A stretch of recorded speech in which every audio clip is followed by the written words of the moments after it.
Génesis capítulo 46, 28 a 34. Son 50 capítulos de Génesis.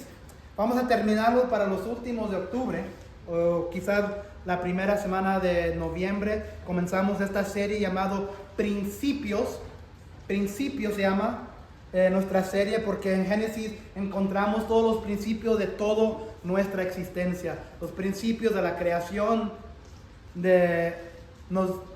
nos damos cuenta que había ya un Dios que existía antes de ti y de mí.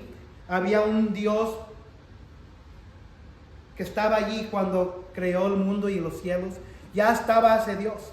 Y ese Dios estará allí después de esta vida. Entonces ahí nos damos cuenta de los principios de la caída del hombre. La caída donde Adán y Eva fracasaron en el huerto, en el jardín, por medio de la serpiente, que en otra parte nos dice en la Biblia que era Satanás.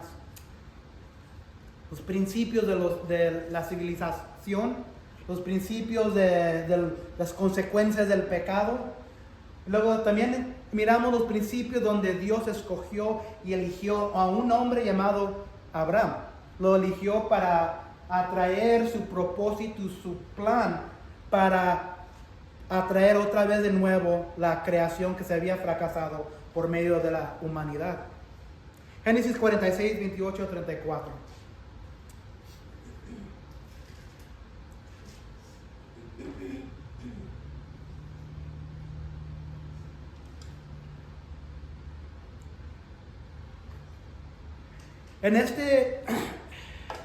Yo como predicador, yo hablo en términos, o como cristianos, afuera del cristianismo, afuera del pueblo de Dios, mucha gente no va a entender varios conceptos.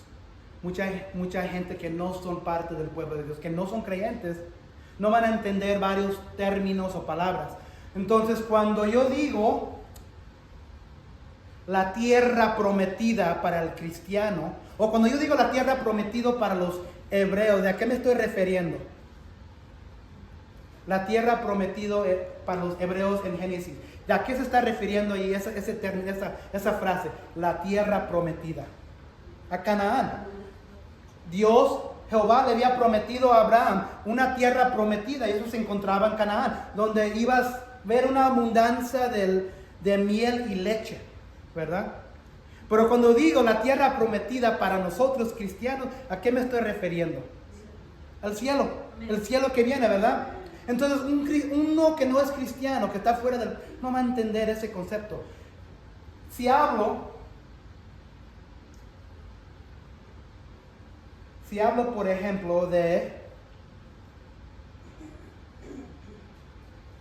el desierto que los hebreos corrieron por 40 años, ¿de qué me estoy refiriendo ahí en Éxodo?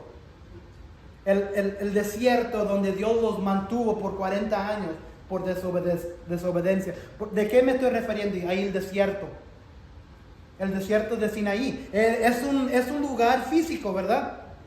Pero cuando me refiero al desierto de 40 años para el cristiano hoy, ¿a qué me estoy refiriendo? El desierto. Quizás el sufrimiento. El cristiano hay que aprender ciertas cosas. Hay que ser desarrollado en Dios antes de llegar a la tierra prometida, el cielo. Entonces, esta tierra, otra vez, en otro sentido, es otra manera de decir para nosotros como cristianos, es el desierto. Aquí es donde aprendemos, aquí es donde sufrimos, aquí es donde Dios provee para nuestras vidas espirituales. El desierto, porque en el desierto nos necesitamos, ¿verdad? Pero para el concepto ese, para uno que está fuera no va a entender, ¿verdad? Entonces, si yo voy a ti y te digo, este desierto en mi vida es tremendo, ustedes van a entender, ¿verdad? Ya estoy listo para la tierra prometida que Dios tiene para mí. Ustedes van a entender, ¿verdad? Y hemos hablado de varios otros conceptos que cuando yo predico, yo le estoy hablando a la iglesia primero. Y luego lo que trato de explicar después a la persona que está fuera del pueblo, que no es cristiano, que está fuera de la familia de Dios, que si no ponen su fe en Cristo van directo al infierno. Y yo trato de decir y hablar y explicar esos términos en una manera sencilla para que puedan entender. Entonces hoy vamos a hablar de otro término y vamos a aprender ese término. Esta palabra se llama Gosén. Gosén. Acuérdense de esa palabra, Gosén. He titulado el mensaje de hoy esto: en el Gosén de nuestra vida, solo nos acercamos a Dios a través de Jesús. Y quizás también como cristiano, quizás tampoco entiendo, pero como ya los últimos del sermón aprenderán qué es lo que significa Gosén. Gosén era un lugar, era un sitio, era una ubicación en los tiempos bíblicos para los hebreos. Pero vamos a traducir eso para nuestra vida hoy. En el Gosén de nuestra vida, solo nos acercamos a Dios a través de Jesús. En inglés se dice, in the Goshen of our life, we only approach God through Jesus. Entonces, como cristiano, hay varios lugares, porque Dios es espíritu, ¿verdad? Dios no es un Dios ahorita que miramos. Dios es espíritu y verdad. Entonces, pero nosotros vivimos las vidas físicas, ¿verdad? Podemos mirar, podemos sentir, podemos escuchar, podemos tocar. Entonces, en el sentido, estamos viviendo la vida física, pero también hay una vida espiritual. Hay una vida espiritual mientras estamos en esta tierra. Y luego viene la tierra prometida. ¿Están de acuerdo conmigo, verdad? Hay la vida física, hay la vida espiritual, luego hay la vida de la tierra prometida que viene, que es el cielo para cada cristiano que ha puesto su fe en Cristo. Hoy cuando hablo del Gosén, estoy hablando de la vida espiritual. La vida espiritual que cada persona tiene. Cada persona que ha vivido, o que vive, o que ha muerto, o que va a morir, tiene una vida espiritual. Y ese espíritu continúa a existir después de esta vida. Todo depende si uno pone su fe en Cristo, si va al infierno o si va al cielo.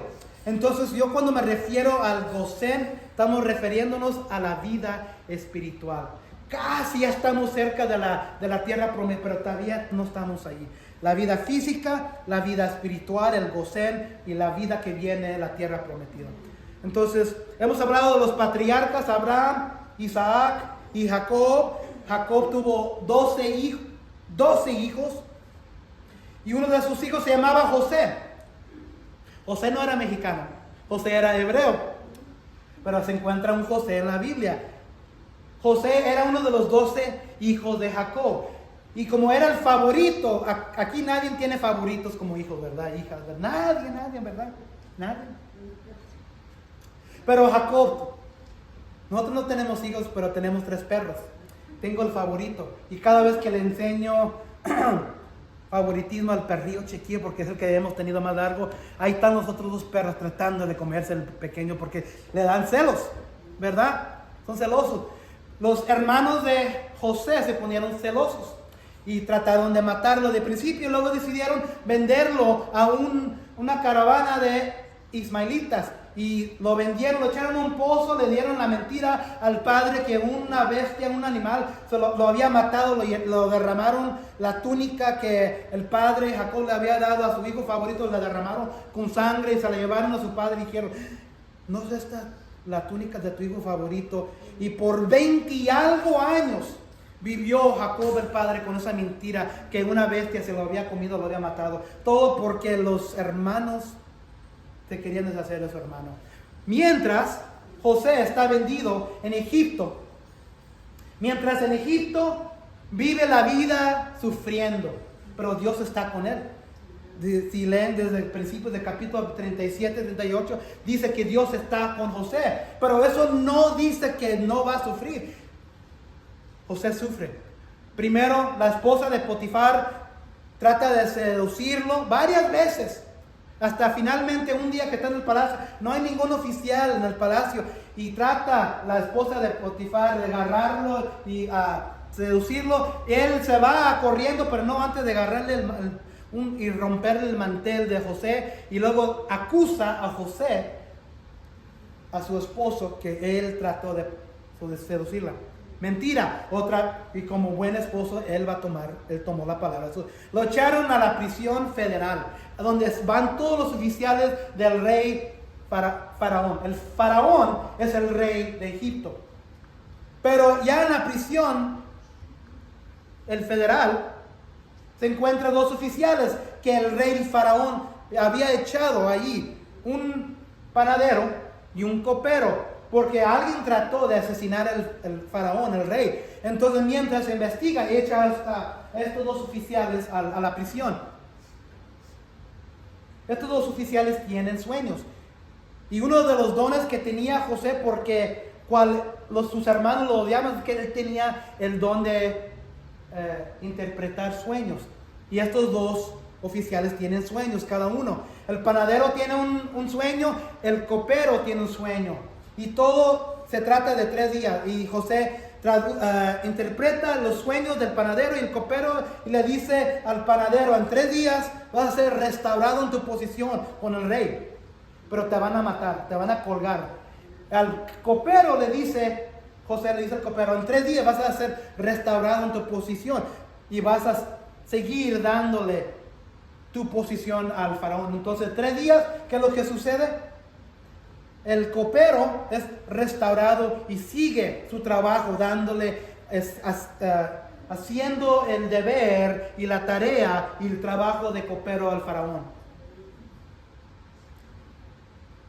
El panadero, en 3 días también lo mismo pasa, es restaurado, pero como había interpretado, lo mataron y lo colgaron y los pájaros se lo comieron. 2 años pasan. José le había dicho al copero: cuando seas restaurado, no te olvides de mí, le dice al copero. 2 años pasan y se olvidó el copero de José. Pero en 2 años después, el faraón, el rey, tiene 2 sueños. ¿Ves cómo trabaja Dios?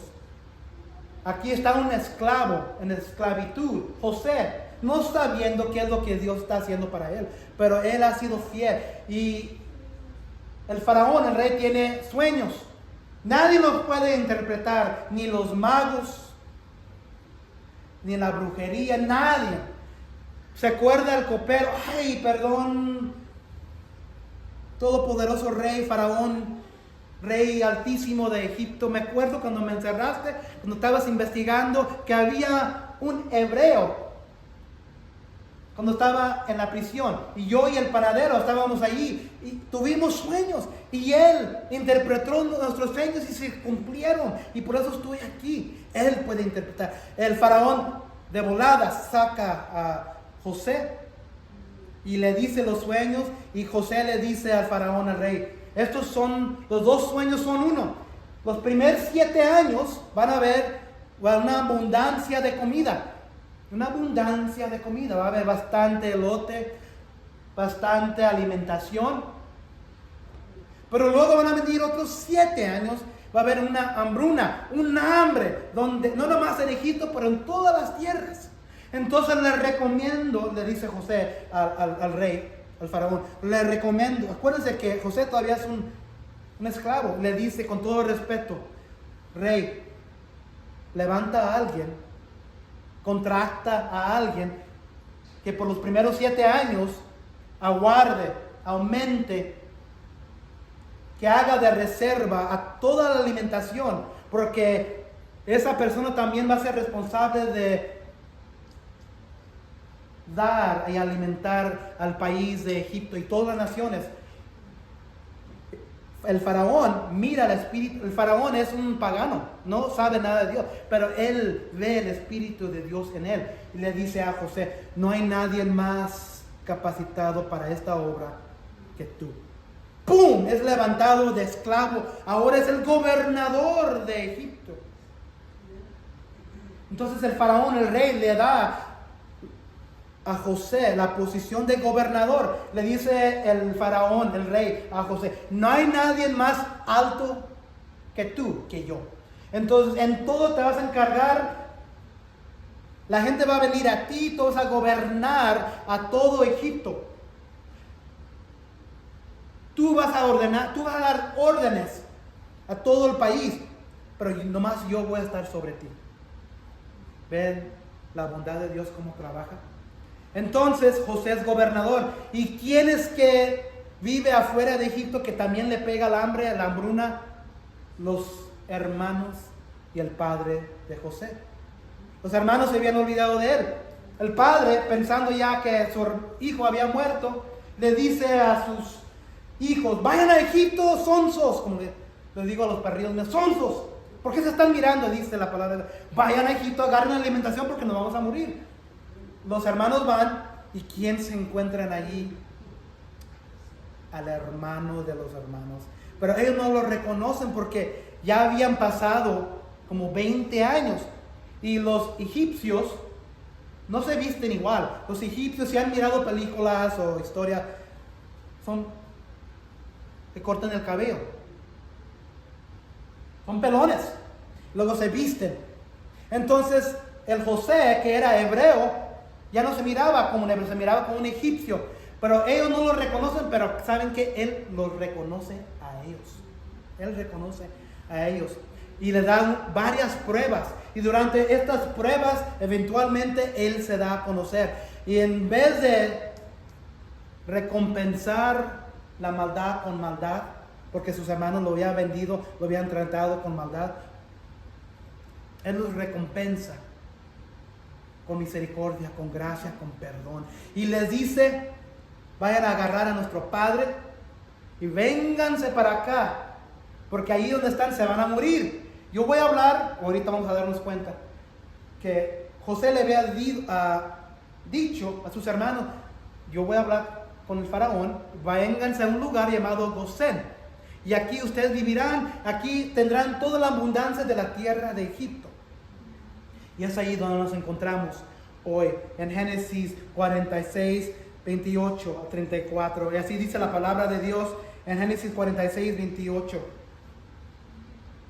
Lo primero que vamos a mirar es que Cristo, no Egipto, es nuestro proveedor en Gosén. Entonces, como ya hemos hablado un poco, Cristo, sabemos quién es Cristo, ¿verdad? Jesucristo, Dios. ¿Quién es Egipto? La tierra esta, el mundo este. Proveedor, ¿qué dice su proveedor? ¿Y qué hemos hablado y dicho de Gosén? La vida espiritual. Cristo, no Egipto, es nuestro proveedor en Gosén. Jacob, versículo 28, envió a Judá delante de sí a José. En capítulo 45, versículos 10 a 11, después de que José se da a conocer a sus hermanos, le dice, 45, 10 a 11, José le dice a sus hermanos: vivirás en la región de Gosén, cerca de mí, con tus hijos y tus nietos, y con tus ovejas y vacas y todas sus posesiones, y les proveeré alimento allí, porque aún quedan 5 años más de hambre. De lo contrario, tú y tu familia y todo lo que te pertenece caerán en la miseria. Le dice José a sus hermanos: vayan, agarren la familia, los abuelos, las abuelas, los tíos, las tías, los cuñados, tal fulano, tal fulana, agarra todo nuestro y tráelos a Gosén. Entonces Jacob envió a Judá delante de sí a José, porque José les había ordenado a sus hermanos, a su familia, que trajeran a toda la familia. Judá, ¿se acuerdan de Judá? Judá era el hermano que de principio miramos en capítulo 37, parece, que había dicho a sus otros hermanos: vamos a vender a José. Vamos a vender a nuestro propio hermano, vamos a vender a nuestra propia sangre, vamos a venderlo porque este soñador, le decían, el nickname, el soñador, ya no lo aguantamos, Este Judá, que también tuvo relaciones con con un familiar, ya después de que se veía el esposo. Este mismo Judá que allá había vivido su vida en arrepentimiento, este mismo Judá es el que Jacob envía adelante para encontrarse a José. Jacob envió a Judá adelante, decía José. ¿Se acuerda cuando había dos concubinas y había dos esposas, Lea y Raquel? Y cuando nació Judá y cuando nacieron los otros hijos, los hermanos, cada uno tenía un nombre. ¿Se acuerdan? Un nombre. El de Judá era alabanza. Dos imágenes interesantes salen de esto cuando Jacob envía a Judá. La primera es que Judá representa a todos los judíos. Judíos. Cuando uno predica debe de ver varias cosas, pero lo que yo trato de hacer en una predicación es enseñar para que ustedes aprendan bastante de la Biblia, qué es lo que significa ese término, esta palabra, enseñar qué es lo que significaba la cultura, el contexto, lo que se estaba haciendo en esos tiempos. Entonces, enseñar como predicador. La otra cosa que trato de hacer es exhortar. ¿Y qué significa exhortar? Aprender lo espiritual de la palabra de Dios. Entonces aquí, Judá, vamos a aprender una enseñanza que judío viene de Judá, Judá, judío.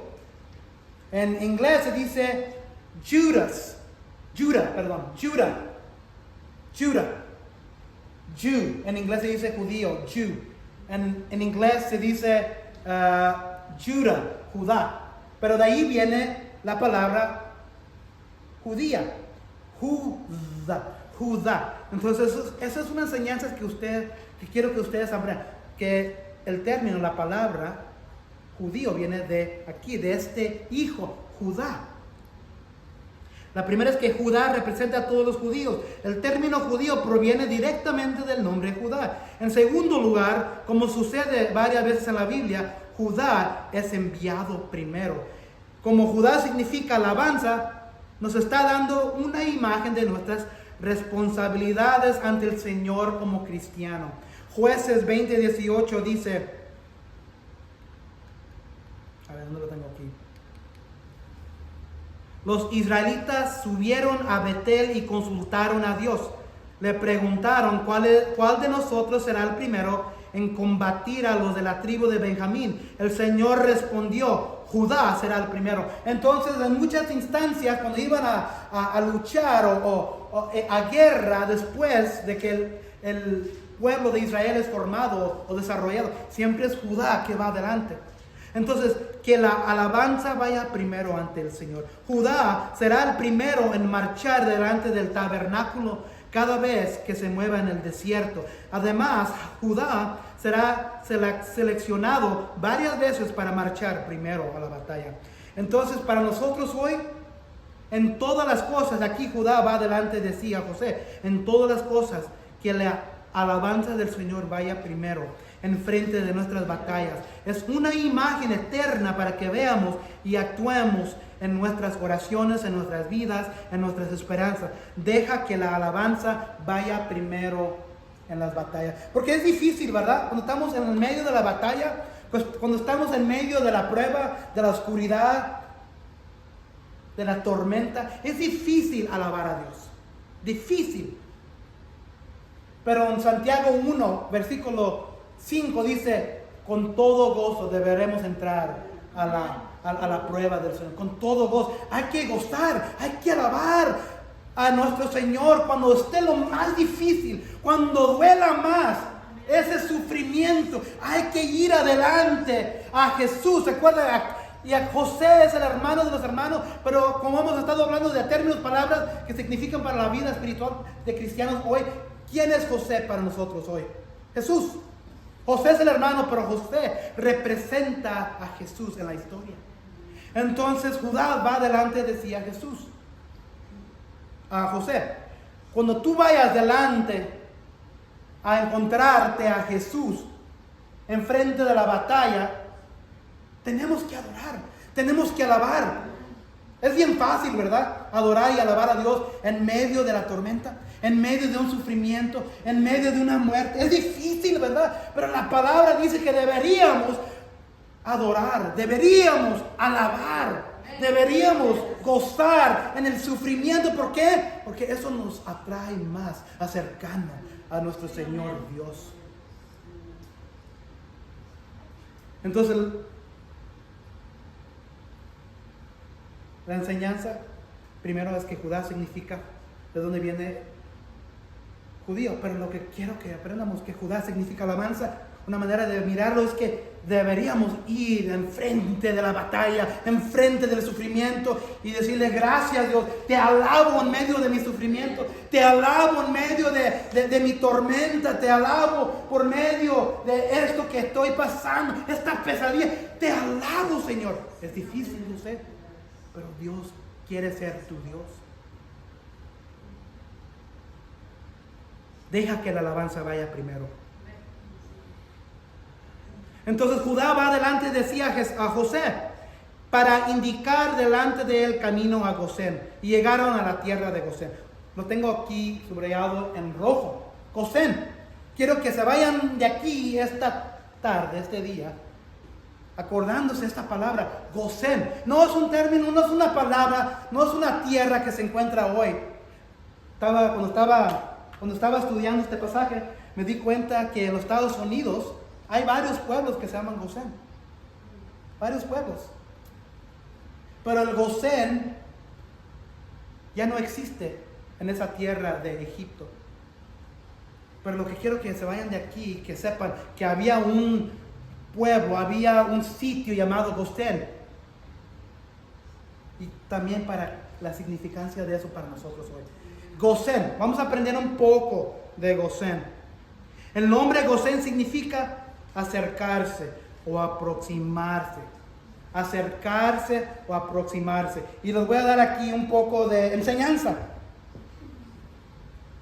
¿verdad? Si ustedes no reconocen o no saben dónde se encuentra Gosén, Jerusalén, la tierra de Canaán, parece que eso tiene aquí. ¿Qué hizo? A ver.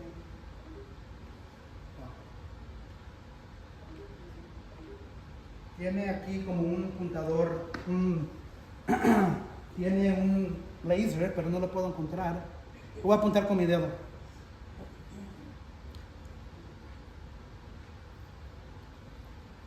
Gosén. Aquí está África, aquí está la tierra de Canaán, los tiempos bíblicos, aquí está Grecia, aquí se encuentra Egipto, África, Jerusalén hoy, aquí.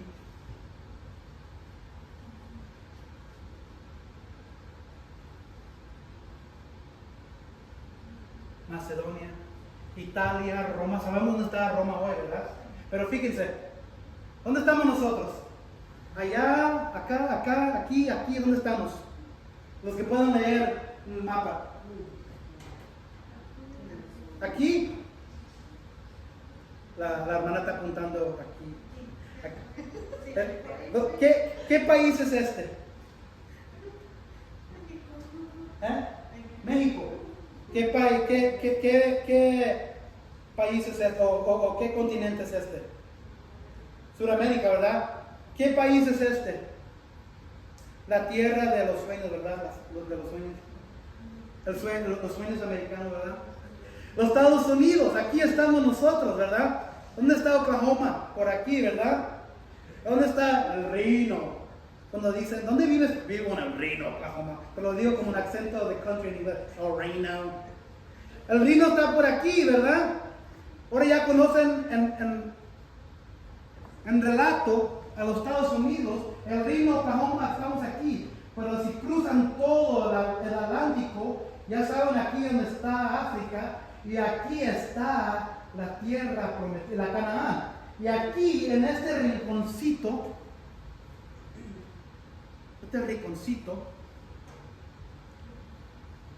se encuentra Gosén. Aquí está Gosén. Todo África, aquí está Egipto. Entonces la tierra de Canaán, todos hemos cruzado la frontera, ¿verdad? Yo he cruzado la frontera en, no sé, en Hidalgo, en Laredo, ¿es Laredo, Nuevo Laredo? En El Paso, ¿qué es la frontera? Juárez, ahí donde yo ¿qué otras fronteras hay que ustedes saben? ¿Eh? Bastante, ¿verdad? ¿Dónde pasaron ustedes cuando pasan, van a México? ¿De dónde? Si van por ahí por Arizona. Sonora. Entonces, hay fronteras de un país a otro. Hay una frontera. Gosén se encuentra en la frontera en medio de Egipto y Canaán. Entonces, Gosén es la frontera cerca de Canaán, cerca de la tierra de Dios, cerca de la tierra prometida.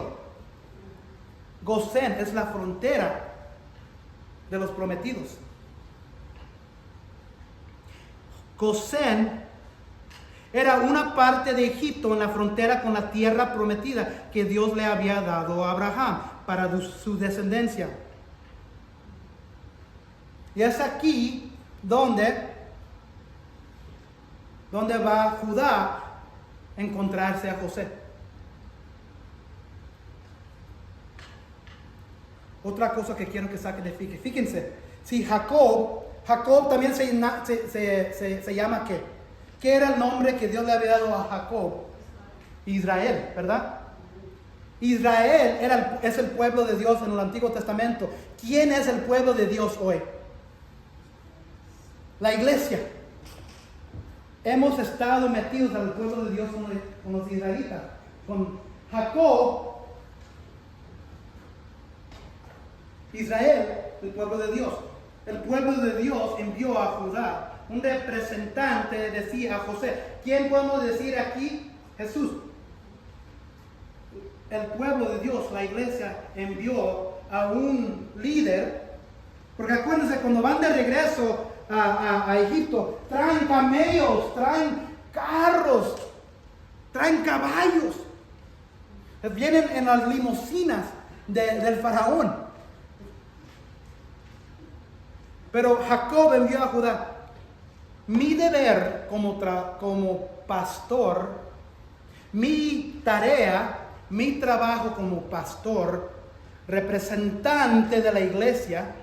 Jacob es la iglesia, Israel es la iglesia, Judá es representante del grupo del pueblo, José representa a Jesús, a Dios. Yo como pastor, yo quiero guiarlos a Dios. Yo quiero llevarlos a Dios. Yo quiero que vayan delante en sus vidas a Dios. Yo no puedo cambiar sus vidas. Yo no puedo decirles, no, yo puedo decirles no hagan esto. Yo puedo decirles hagan esto. Yo puedo decirles como pastor, ¿qué es el trabajo? Vamos a sacarnos del contexto de la iglesia. ¿Qué es el significado, el rol, de un pastor de ovejas? Guiar a los. ¿Quién aquí ha sido rodeado en contexto afuera de quizás en México, con un pastor que tenía ovejas o chivos? El rol, el deber, el trabajo del pastor es guiar a sus ovejas, ¿verdad? Si una oveja se sale afuera del rebaño, ¿qué es el deber del pastor? ¿Qué es lo que dice la palabra en la parábola en el Nuevo Testamento? Cuando uno de los 100 ovejas se van, él deja las 99 y va y busca el que se extravió, el que se desvió. Ese es el rol, ese es mi trabajo, ese es mi deber. Como la iglesia, yo soy el representante para ustedes. Yo los envío delante a ustedes, a Jesús. Entonces, cuando yo estoy aquí predicando, cuando estoy aquí exhortando la palabra de Dios, me da mucha gozo. Cuando ustedes siguen a Dios, cuando van delante de todo con Dios enfrente. Eso es mi deber. Entonces aquí es otro cuadro para ustedes y para mí. ¿Por qué están aquí ustedes? ¿Por qué me están escuchando? ¿Por qué están aquí sentados tomando 1 hora y media de sus vidas? ¿Por qué están aquí en este momento? ¿Por qué estoy aquí parado yo? Para enviarlos a Jesús, para que vayan delante de todo con Jesús. La iglesia, yo soy representante, ustedes son las ovejas, la iglesia hoy es Israel. La iglesia hoy tiene la gente para ayudar. Yo soy una de esas personas, el pastor. Y yo estoy aquí para indicar delante de ustedes el camino a la vida espiritual, a gozar. ¿Están conmigo? Yo estoy aquí para indicarles, no vayan para allá, se van a caer de aquí, se van a arrodillar, se van a trompezar, no hagan eso, vente para acá. ¿Sabían que las ovejas? Yo soy una oveja también, yo soy una oveja. ¿Qué es lo que saben ustedes de ovejas? ¿Son bien listas las ovejas o no son bien listas las ovejas? No.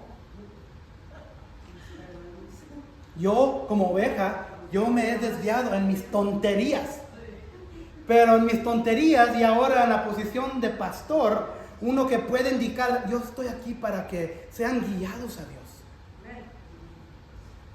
He escuchado historias cuando el pastor va a buscar a una oveja y no sabe el pastor cómo se metió esta oveja en un pozo, cómo metió la cabeza y cómo está así todo volteado. Las ovejas no tienen mucho cerebro.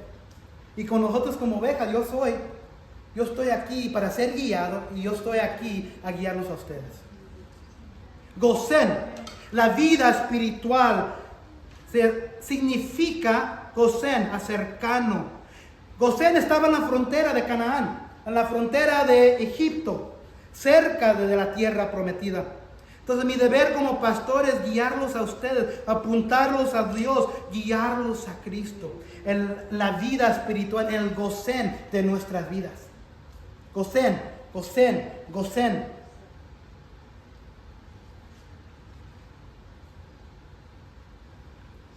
Judá había hecho bastantes cosas feas. Mucha gente no va a la iglesia o decide no ir a la iglesia porque han sido lastimados por los que van a la iglesia. ¿Quién aquí ha sido lastimado por alguien en la iglesia? ¿Quién aquí ha sido lastimado por alguien en la iglesia? Ya sea otro hermano, una hermana, un pastor, la esposa de un pastor. ¿A quién aquí levanta su mano? Se han sido lastimados y se fueron. Yo sé de mucha gente que se van de las iglesias porque han sido lastimados de la iglesia, porque piensan, no, esa iglesia no vayan a esa iglesia porque no son perfectos. No hay ninguna iglesia perfecta. Fíjense en Judá, él trató de vender a su hermano, él trató de matar a su hermano, él tuvo relación con su nuera. Pero ¿quién es aquí el representante del pueblo? Judá. Dios usa a personas rotas para su propósito. Y te puede usar a ti también. Jueces 20 y 18, los israelitas subieron, ya ahí dije este versículo. 29, José preparó su carro, no estoy hablando del Mercedes-Benz o del Ford F-150 o de la Chevy Silverado. Subió su carro.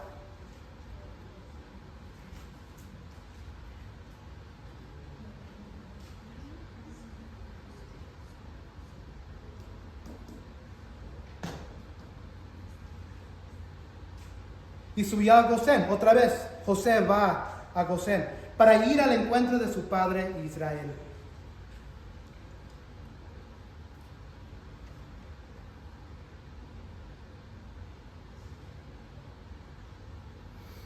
José, aquí, el hermano de los hermanos que vienen con la familia, viene. ¿Cómo se dice? ¿Carriola o carrioja? Carruaje, gracias. José viene con su carruaje aquí para encontrarse con su familia. Dios trae toda la herramienta cuando viene a encontrarnos a nosotros. para el encuentro de su padre Israel. Aquí dice, vino José.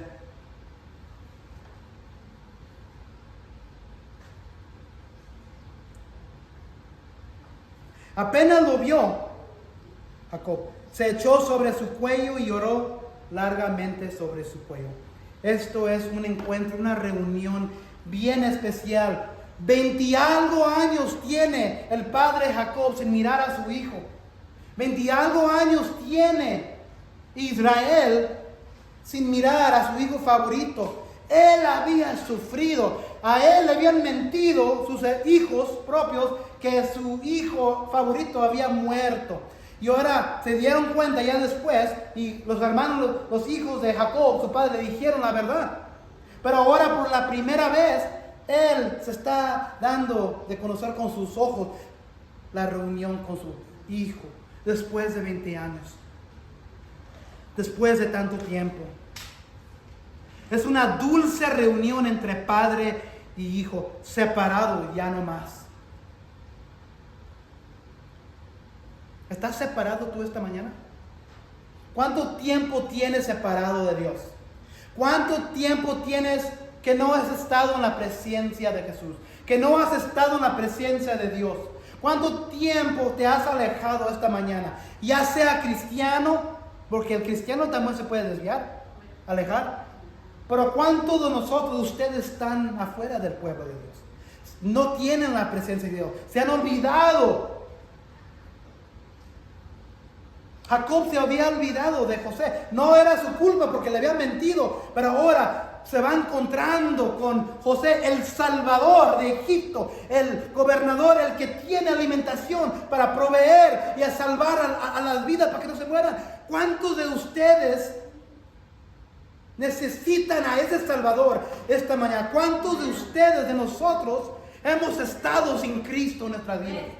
¿Cuántos de ustedes están listos para reunirse, para venir a Cristo, para llorar esas lágrimas? Apenas lo vio, se echó sobre su cuello y lloró largamente sobre su cuello. Aquí la palabra de Dios no dice quién fue el que se echó encima del otro.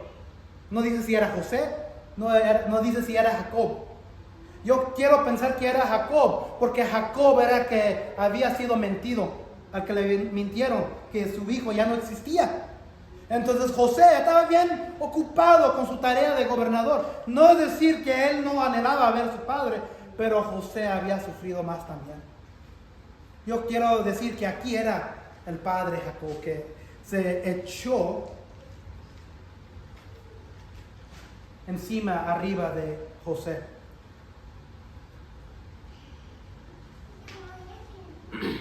Entonces Israel dijo a José: ahora ya puedo morir después de que he visto tu rostro y sé que todavía vives. Es un encuentro tremendo, hermoso, de belleza, hijo y padre reunido. Cuando encuentras a Cristo, el Salvador que vive, el único que ha conquistado la muerte, el Hijo de Dios, como tu rescate de tu alma, el que te saca de las fauces, de la boca de la muerte espiritual eterna. Cuando has visto el rostro de Cristo, ya estás preparado para morir. ¿Estás preparado esta mañana? ¿Estamos preparados para mirar el rostro de Dios? ¿Estamos preparados para morir? Muchos de nosotros no queremos morir. ¿Por qué? Porque estamos viviendo la vida en Egipto. Ese es el problema. Estamos viviendo en Egipto, nosotros, pero preferimos vivir no en la frontera, preferimos vivir en la ciudad. ¿Y qué se encuentra en la ciudad? ¿Quién se acuerda de la historia del sobrino Lot y Abraham? ¿Se acuerdan cuando Lot y su tío Abraham tenían abundancia de ganado? Y estaban viviendo en la tierra de Canaán y no podía la tierra aguantarlos. Entonces Abraham le dijo a su sobrino Lot: si tú ves para acá, yo me voy para acá. Si tú ves para acá, yo me voy para acá. ¿Qué es lo que le había gustado al sobrino Lot? Egipto, la ciudad, el pueblo, el mundo tiene muchas tentaciones. muchas tentaciones. El problema con cristianos, todavía quieren seguir viviendo en Egipto en vez de vivir en Gosén. Si vives en Gosén como cristiano, estás en la frontera, estás casi sonándole a la puerta del cielo, la frontera del cielo. Pero muchos no quieren vivir en la frontera del cielo, no quieren vivir esas vidas espirituales, prefieren vivir, me voy a meter un poquito más a Egipto. ¿Por qué? Me gusta la vida mala. Como dijo Ricky Martin, le gusta la vida buena, pero vida pecaminosa. Ustedes que ya están un poco más de edad conocen a Ricky Martin.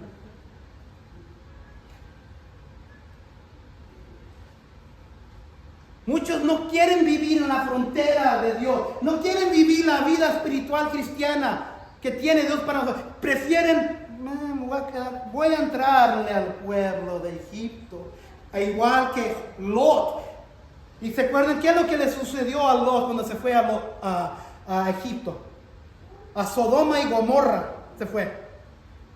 Lo conquistaron a Sodoma y Gomorra y se lo llevaron. Tenía que ir a Abraham a salvarlo, a rescatarlo. Cosas malas pasan cuando estás viviendo en el pueblo de Egipto en vez de Gosén. ¿Ves lo que está sucediendo? Dios los está apartando a Gosén. Dios los está salvando porque Él no quiere que sean rodeados por los egipcios. Van a vivir en Egipto, pero Él trata de todavía separarlos. ¿Te has separado tú esta mañana? ¿Te has separado tú de la vida en Egipto? ¿Estás morando en Gosén, en la frontera de Dios, cerca de Dios, ya casi cerca del cielo? ¿O estás viviendo en Egipto? Entonces aquí cuando José dijo, ya puedo morir, ¿estás listo para morir? ¿O no estás listo para morir? Porque estás viviendo todo lo buenísimo que tiene Egipto. Estoy viviendo la vida de dinero, la vida de las cosas, de la troca, del carro, de la casa, de la chequera, de diversión. Nada de eso es malo. Nada de eso es malo. Pero cuando todo eso es tu Dios, tu ídolo, estás viviendo en Egipto. No estás viviendo en Gosén, no estás viviendo en la frontera de Dios. Estás viviendo la vida pecaminosa en el mundo de Satanás. Aunque no estés robando bancos, no estás asesinando, no estás siendo infiel a tu esposo, tu esposa, pero estás viviendo aparte de Dios. Dios apartó a Gosén para su pueblo. ¿Dónde estás tú viviendo en este momento? ¿En Gosén o Egipto? ¿Estás listo y preparado para ver a Dios? Porque ¿qué es lo que pasa cuando viene el mayordomo y estamos haciendo cosas que no deberíamos hacer? ¿Qué es lo que pasa cuando viene el mayordomo, el jefe, el gerente, y viene y nos agarra de repente nos asusta, nos sorprende con su... ¿Qué es lo que pasa? Tratamos de poner todo en orden. Así va a ser cuando venga Jesucristo, cuando diga Dios, vente a la tierra prometida. Vamos a estar en la presencia de Dios y vamos a estar como huerquillos. Porque no vivimos esa vida que Él quería para nosotros. No estábamos listos para morir. Estábamos listos para seguir viviendo esta vida. Yo no quiero morir. Yo sé que ninguno aquí quiere morir. Pero si ya has visto el rostro, la cara de Cristo como tu Salvador, ya puedes morir. Jesús, llévame porque estoy listo. Yo sé que cuando llegue a la tierra prometida, cuando me lleves, vas a decir, buen hecho, bien, digo, bueno y fiel siervo. Dios va a mirar lo descarado de cada uno de nosotros cuando llegue el momento. ¿Estás preparado para la muerte? ¿Estás preparado para la vida que viene después cuando estemos en la presencia de nuestro Salvador?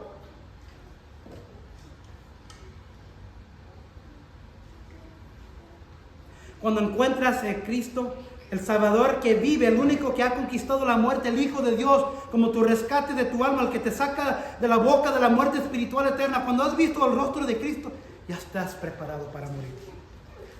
Ahora la segunda cosa que vamos a mirar, Cristo, no Egipto. Entonces el primero era Cristo, no Egipto, es nuestro proveedor. Él provee todas tus necesidades en el Gosén. Ahora vamos a mirar que Cristo, no Egipto, es nuestro intercesor en Gosén. Versículo 31.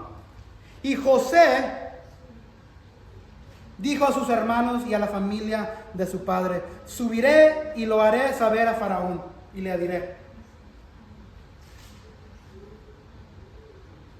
Otro cuadro aquí que se presenta en lo espiritual. José representa a ¿quién? Jesús. En un sentido, el rey de Egipto significa el rey en el cielo. Es como un representante. Sabemos que el faraón era un pagano, pero aquí el cuadro que quiero que miremos, que el hijo está presentando a su familia, a sus hermanos, al rey del reino. Fíjense, José se convirtió en el representante y defensor de toda la familia. Porque aquí José le dijo a sus hermanos y a la familia de su padre: subiré y lo haré saber al faraón. Entonces él va a subir al faraón y va a decirle: mi familia viene de la tierra de Canaán y yo ya les di instrucciones a ellos, ahora te lo estoy presentando a ti, rey poderoso. Él se convirtió en representante y defensor de toda la familia. Llegaron a un lugar seguro en Egipto, pero necesitaban que José los representara. En el mismo patrón, el creyente necesita que Jesucristo lo represente. De hecho, los faraones, después de la muerte de José, se olvidaron de José y esclavizaron al pueblo de Israel. Ahí es ahí donde sale, ¿quién? Moisés. Esto muestra lo que sucedería si no tuviéramos representante o abogado ante Dios. Jesús es nuestro representante. Jesús es nuestro abogador. Es el que intercede. Fíjense, Romanos 8:34 dice: ¿quién condenará? Cristo Jesús es el que murió, e incluso resucitó y está a la derecha de Dios y intercede por nosotros. José está intercediendo por sus hermanos. Jesús intercede para nosotros. 1 Juan 2:1 dice: mis queridos hijos, escribo estas cosas para que no pequen, pero si alguno peca, tenemos ante el Padre a un intercesor, a Jesucristo el justo. Hebreos 7:25 dice: mis queridos hijos, escribo estas cosas para que no pequen. Lo hice de nuevo, ¿verdad? Déjalo leer. Hebreos 7:25, para que tengan Hebreos 7:25.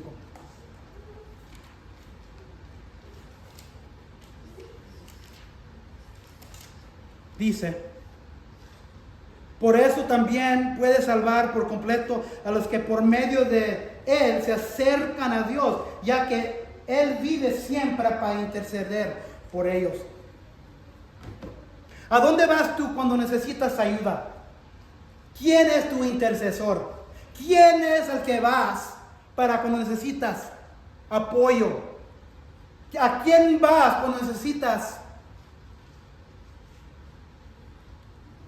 alimento? ¿A quién vas cuando necesitas ánimo?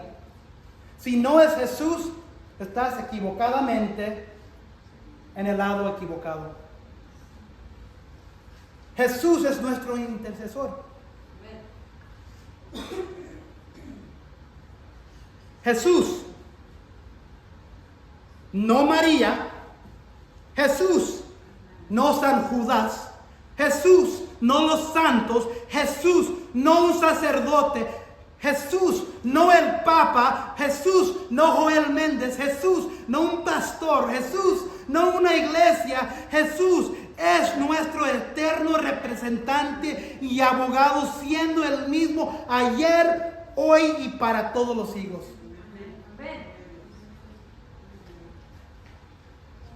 Entonces José les da instrucciones a sus hermanos para que le digan al faraón. Entonces él le está diciendo a sus hermanos: cuando estén en la presencia del rey, digan esto.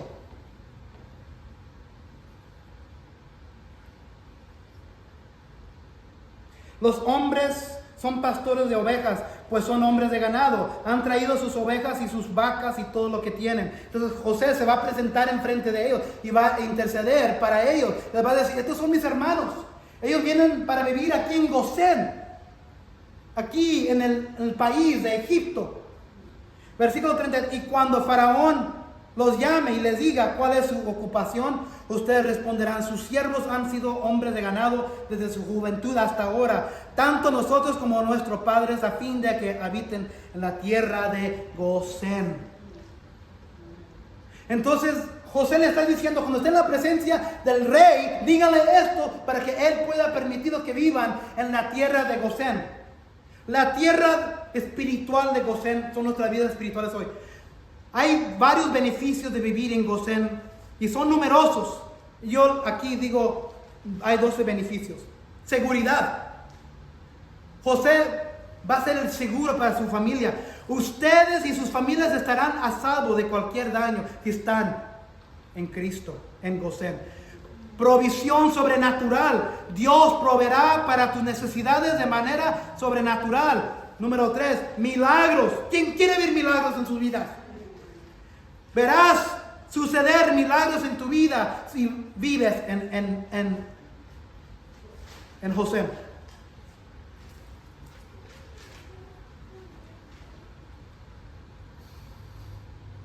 ¿Quién quiere ver crecimiento y aumento en su vida? Crecerás espiritual y emocionalmente si vives en Gosén. Si tienes a Cristo como tu presencia en Gosén, Él será tu guía divina. Dios te guiará en tu vida. Tendrás protección. Número 6, estarás protegido del peligro. Por eso Dios los está separando de afuera de toda la maldición de Egipto, de los dioses, de los paganos, de los ídolos. Estarás protegido del peligro si estás viviendo una vida de Gosén para Dios. Mirarás crecimiento espiritual. Crecerás en tu relación con Dios si vives en Gosén. Número 8, hay el encuentro con la presencia de Dios.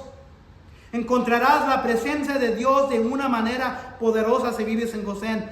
Aprenderás a confiar en Dios. Aprenderás a confiar más en Dios cuando veas que Él es la proporciona y Él protege. Amén. Estarás más cerca a Dios.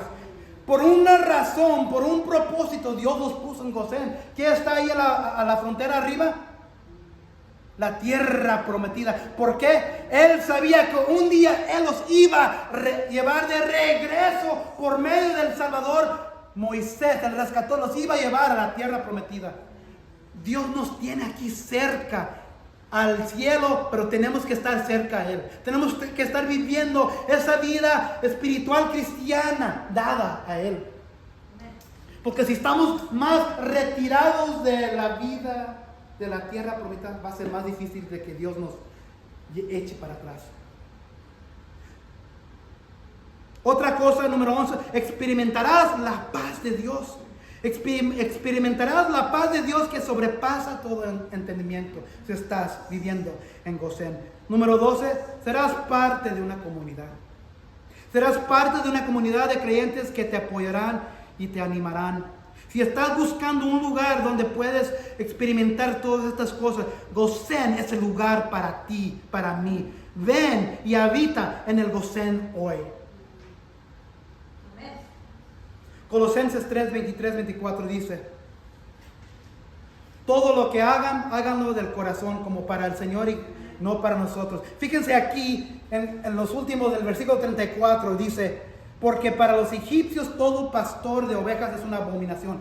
Entonces, sin embargo, aunque el faraón, el rey, conocía a José, para ellos, para los egipcios, todavía era una abominación estar rodeados de pastores. ¿Por qué? Porque ellos tenían una cultura diferente. Entonces, para los egipcios, estar rodeado de pastores era una abominación. Eran como, esa es la gente no queremos. Nosotros no juzgamos a gente así, ¿verdad? Nosotros no juzgamos. No, esa gente, no, esos viven allí, en esa parte del pueblo. No, he escuchado de ellos. Así estaban viviendo los egipcios. Pero Lamentablemente muchos cristianos hoy viven como los egipcios. Tienen ese pensamiento de juzgar a los cristianos que no tienen esto, no tienen el carro, no tienen el trabajo bueno acá, no están ganando, no están bañando la lana, no tienen el carro, la casa, la troca, no tienen la chequera, no van a no hacen esto y esto. Oh no, esos son los pobres, esos son los granjeros, esos son los pastores, no los queremos aquí. Por eso tengo este versículo aquí. No lo tengo aquí en la pantalla. Juan 17, 15, 16 dice: no te pido que los quites del mundo, sino que los proteges del maligno. Ellos no son del mundo, como tampoco lo soy yo. Y aquí en este versículo, todo lo que hagan, no importa qué trabajo tengas tú, no importa qué es tu deber en la vida, hazlo con respeto, honra a Dios, honra a tu jefe, sabiendo que el Señor recibirá la recompensa de la herencia. Es a Cristo, al Señor, que tú sirves. Filipenses 3:20. Porque nuestra ciudadanía está en los cielos, de donde también ansiosamente esperamos a un Salvador, el Señor Jesucristo. En el gozén de nuestra vida, solo nos acercamos a Dios a través de Jesús. Jesús es nuestro proveedor. Jesús es nuestro intercesor. ¿Quién provee para tus necesidades? ¿El dinero? La chequera. Yo no necesito a Dios, no necesito a la iglesia. Yo tengo mi chequera, tengo mi ahorro. Cuando venga el día de tormenta de finanzas, tengo dinero. No necesito a Dios. Hoy, pero alguien se me muere, tengo una enfermedad. Diosito. Dios no es un Diosito. Sáquense de esa palabra, de ese vocabulario. Dios no es un Diosito como los otros ídolos. ¿Qué es? Cuando decimos, le ponemos hito a algo, ¿qué significa hito? Pequeñito. Dios no es un Dios pequeño. Nada me duele más cuando escucho de mi propia raza. Diosito. Como decía mi papá, que se te haga chicharrón la boca. Dios no es si Dios es un Diosito para ti. La pregunta que quiero preguntar: ¿qué otros dioses tienes en tu vida? Si Dios nomás es un Diosito y nomás lo usas cuando lo necesitas, cuando no necesitas oración, porque tienes esto y esto. Oh, aquí tengo a Dios, no trabajó todos estos diositos, voy a usar el Diosito de la Biblia, el mago, voy a sacar el conejo del sombrero. Diosito necesita. Dios no es un mago, Dios no es un Diosito.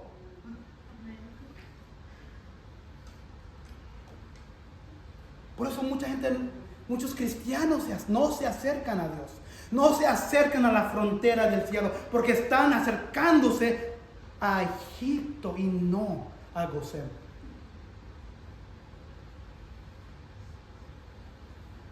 Si eres cristiano esta mañana, si has puesto tu fe y confianza en Cristo y Él es tu Salvador, Él te ha dado el pan eterno de vida eterna, y nunca mirarás el lago de fuego, el infierno.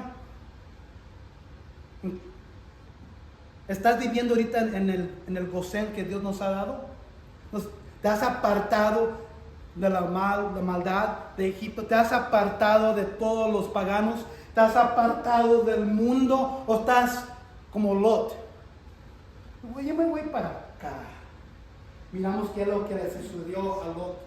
Se lo llevó el mundo. Si estás viviendo en gozo en este momento como cristiano, sigue adelante. Toma ánimo, que Dios está allí en la frontera esperándonos para el día cuando regrese Jesucristo para llevar a su pueblo a la vida y tierra prometida eterna. Y si estás afuera del pueblo, si no estás incluido en la familia de Dios, quieres hacer parte de la familia de Dios, quieres estar ahí cuando Jesús regrese, o cuando estés en la presencia de Dios para decir: Jesús, yo viví para ti, yo viví y confía en ti, que tú derramaste tu sangre para mí, tú moriste para mí, tú resucitaste, tú fuiste levantado de la muerte, conquistaste la muerte. Eso es lo que se requiere. pon tu fe en Cristo, que Él murió por ti y serás incluido en el pueblo de Dios, en el Israel de la iglesia hoy. Porque no hay ninguna diferencia entre tu vida y todos los paganos que viven en este mundo. Entonces, y tú has hecho a Diosito. Apártate. Métete en la vida de Gosén. Vive en Gosén para recibir los beneficios espirituales y eternos que Dios tiene para ti y para mi Padre Celestial. Te pedimos ahora que tu Hijo Jesús sea nuestro proveedor, que tu Hijo Jesús sea nuestro intercedor, que esté ahí intercediendo para nosotros cuando más te necesitamos. Señor, en esta vida espiritual de Gosén, queremos estar apartados de todo el mundo, Señor. No vamos siempre a hacer todo perfecto. Vamos a vivir en el Egipto, pero no tenemos que ser las cosas que hacen los egipcios. No tenemos que vivir las vidas que hacen los egipcios. No tenemos que hablar como los egipcios. No tenemos que vivir las vidas como los egipcios. No tenemos que actuar. No tenemos que tener relaciones, matrimonios como los egipcios. Padre, queremos vivir en el Gosén que tú has apartado para nosotros en nuestras vidas, en este Egipto, cerca de la frontera, la tierra prometida del cielo, Señor. Que así sea nuestro anhelo. Y todo esto lo pedimos por medio de tu Hijo Jesucristo que intercede para nosotros. Por medio de tu Hijo Jesucristo que provee todas nuestras necesidades. Amén y amén.